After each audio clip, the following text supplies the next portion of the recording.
Quartier Madagascar, Yaoundé. Nous sommes chez Madame Mouto. Elle souffre du diabète, une maladie qui bouleverse son existence.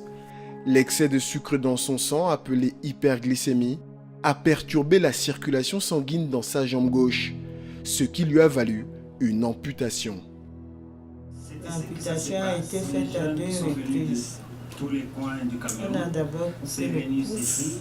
Il rencontre les ministres, il pose des questions et nous aussi simplement Après, rencontrer il n'y avait pas un bon rendement. Et vous savez, J'ai perdu la francophonie depuis ma jambe. 2014 a... Pour se déplacer, elle doit désormais s'appuyer sur des béquilles. Avant, je tombais. Quand je prends les béquilles, je ne connaissais pas marcher avec les béquilles. Bon, on m'a appris à marcher avec les béquilles. Il y a une copine là qui m'a aidée.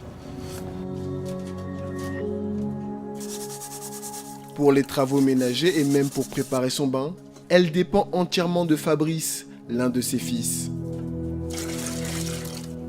C'est comme ça que ça se passe chaque matin. Vous savez, les diabétiques doivent toujours être propres, garder cette propreté-là.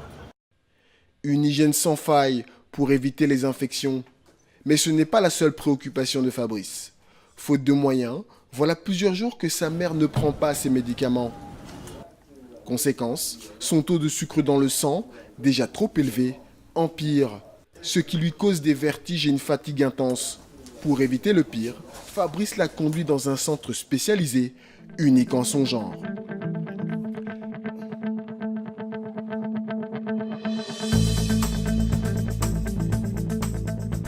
Maison des diabétiques, une association pionnière dans la prise en charge du diabète.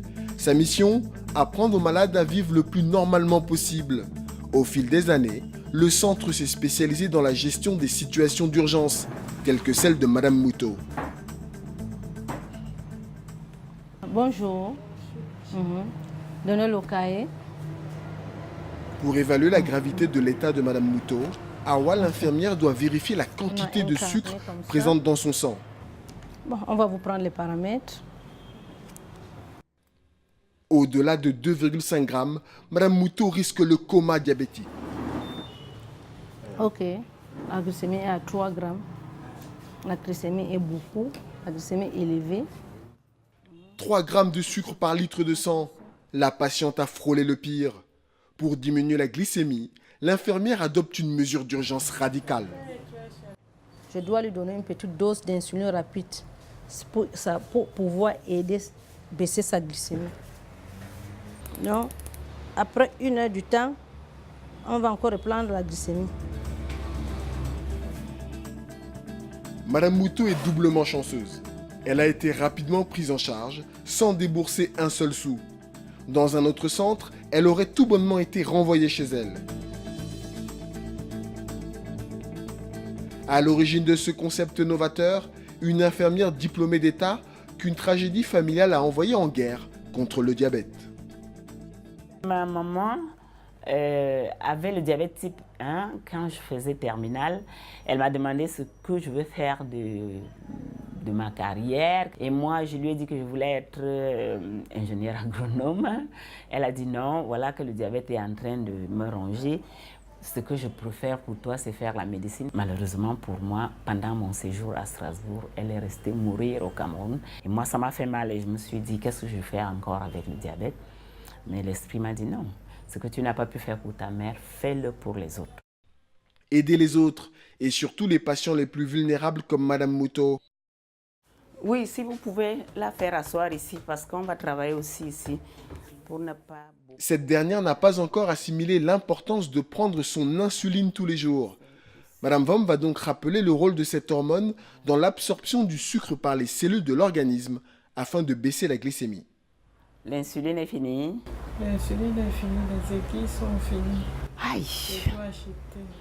Quand on attend que le traitement finisse, le corps reste sans médicaments pendant un temps et la glycémie regrimpe. La nourriture que vous mangez, au lieu que ça aille dans votre corps vous donner l'énergie, ça va rester dans le sang. Et quand ça va rester dans le sang, ça va se déposer à l'intérieur des vaisseaux. Ça va boucher la lumière des vaisseaux et c'est ça qui va vous faire les complications. Ça peut faire l'AVC, ça peut rendre aveugle, ça peut gâter le cœur, ça peut gâter les reins, ça peut traumatiser le sexe, ça peut aussi couper le pied. Si elle continue de négliger son traitement, Madame Mouto risque de perdre sa deuxième jambe. Pour le vérifier, elle va passer un test de neuropathie. Une maladie qui survient lorsque le système nerveux est endommagé par une trop forte concentration de sucre dans le sang. Un excès pouvant boucher complètement les vaisseaux sanguins qui alimentent les nerfs, ce qui provoque un blocage de la circulation sanguine et une perte de sensibilité des membres inférieurs.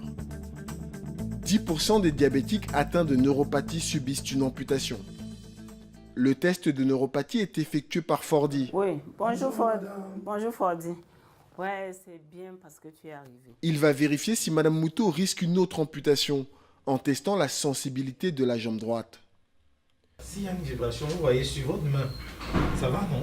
C'est oui, non? Donc c'est oui ou non? Là, est-ce qu'il y en a? Non. Là? Non. Tout à l'heure, j'ai testé sur la main, elle a ressenti. Oui. N'est-ce pas? Hein? Sur le pied, elle ne ressent pas. Pour éviter l'amputation, Madame Mouto va donc devoir suivre à la lettre son traitement d'insuline, mais également adopter un régime alimentaire approprié. Et elle n'est pas la seule. Aujourd'hui, Madame Vom organise un séminaire pour les malades dont le rein est déjà affecté par le diabète. La consommation abusive du sel. Il ne faut pas manger trop salé. Parce que le sel, quand vous mettez les grains de sel dans la bouche, vous voyez comment votre langue souffre, non? Les autres organes souffrent autant. La consommation abusive des aliments riches en protéines animales. Hein? Aujourd'hui, vous mangez la viande. Demain, vous mangez le poulet. Après, demain, c'est le poisson. Ah, yaka. C'est comment? Il faut aussi les légumes, les fruits. Ce type d'atelier mensuel fait partie intégrante de l'approche de la directrice. Transmettre à ses patients une connaissance plus approfondie de leur maladie. Une méthode qui semble porter ses fruits. Beaucoup s'en sortent. Vu déjà que j'ai formé les gens qui sont devenus des pères éducateurs, qui éduquent les autres patients pour qu'ils se prennent bien en charge. Redonner du pouvoir aux patients face au diabète. Un autre pilier déterminant de la maison des diabétiques qui aide Madame Mouto à surmonter la maladie.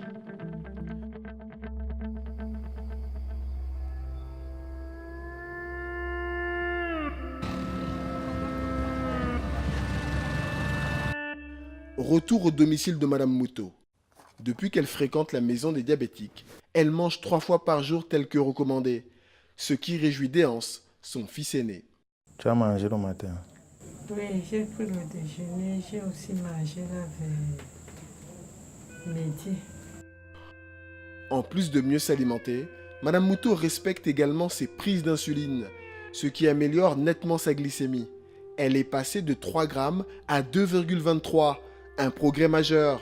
Et pour l'encourager sur cette bonne lancée, Madame Vom lui a offert un glucomètre dernier cri d'une valeur de 40 000 francs. Bon, ce glucomètre, on l'a obtenu par don de la maison du diabète. Il est un peu plus rapide, il est plus efficace. Et ce n'est pas tout. Pour éviter les déplacements pénibles, Déance a suivi une formation en injection d'insuline. C'est les médecins qui me l'ont appris pour que je n'ai plus le temps de partir à l'hôpital tous les jours et revenir avec elle. Pour que moi-même je puisse lui prendre son insuline à la maison et l'injecter. Don de matériel et de médicaments, examens gratuits, conseils nutritionnels, des outils qui contribuent à l'amélioration de la glycémie de Madame Mouto. Mais elle a encore du chemin à parcourir pour devenir totalement autonome. Une étape qu'a franchie Monsieur Okumba.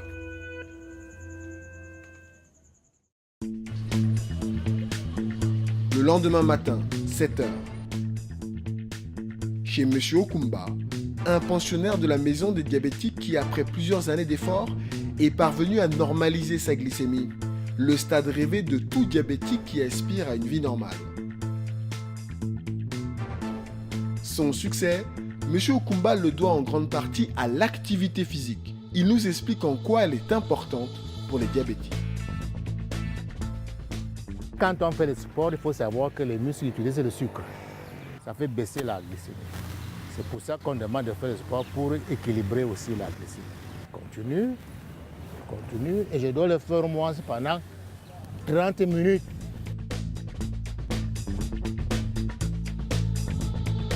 À l'activité physique, il ajoute une alimentation sans excès de sucre ni de graisse afin de préserver sa glycémie. Je dois prendre ma glycémie, contrôler ma glycémie avant de manger.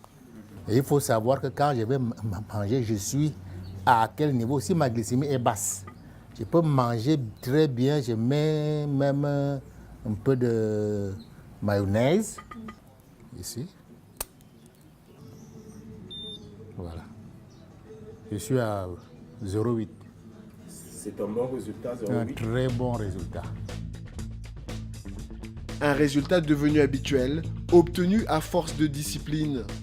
M. Okumba peut alors déguster aisément son repas avant son départ pour la maison des diabétiques.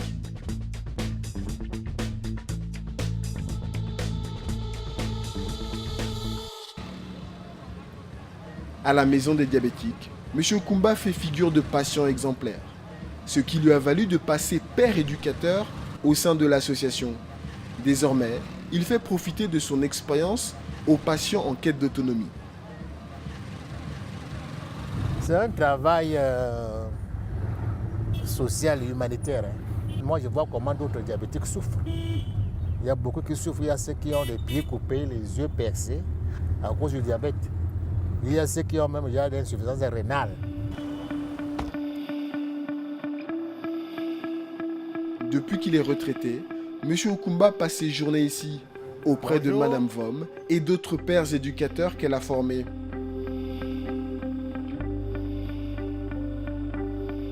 Ils contribuent à leur manière à rendre autonomes les plus de 300 patients suivis par la maison des diabétiques et à faire reculer un peu plus une maladie qui affecte plus d'1 million de Camerounais.